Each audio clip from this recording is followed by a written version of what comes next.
Telugu PMC ప్రేక్షకులకు స్వాగతం. Hi friends, మీరు గనక ఇప్పుడే మా ఛానల్కు వచ్చినట్లయితే మా ఛానల్ని సబ్స్క్రైబ్ చేసుకోండి. సబ్స్క్రైబ్ చేయడంతో పాటు పక్కనే ఉన్న బెల్ ఐకాన్ని క్లిక్ చేయండి.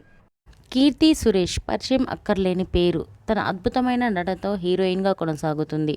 మలయాళంలో చైల్డ్ యాక్టర్గా పేరు పొందిన కీర్తి సురేష్ తర్వాత హీరోయిన్గా తెలుగు, తమిళ భాషల్లో అగ్ర హీరోల సరసన నటిస్తూ అందరినీ అలరిస్తుంది కీర్తి సురేష్.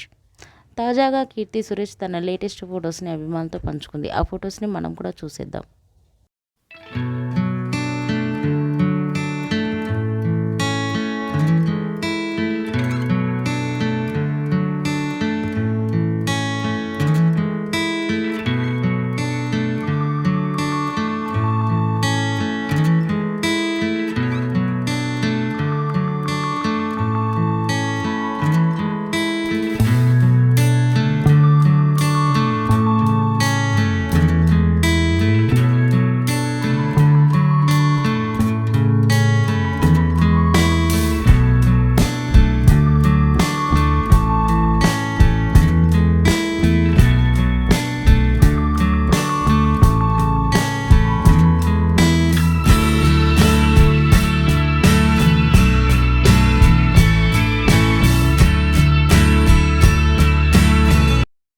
ఈ వీడియో మీకు నచ్చినట్లయితే లైక్ చేసి మరిన్ని టాలీవుడ్ లేటెస్ట్ అప్డేట్స్ మిస్ అవ్వకుండా చూడాలంటే తెలుగు పిఎంసి ఛానల్ను సబ్స్క్రైబ్ చేసుకొని పక్కనే ఉన్న బెల్ ఐకాన్ని క్లిక్ చేయండి.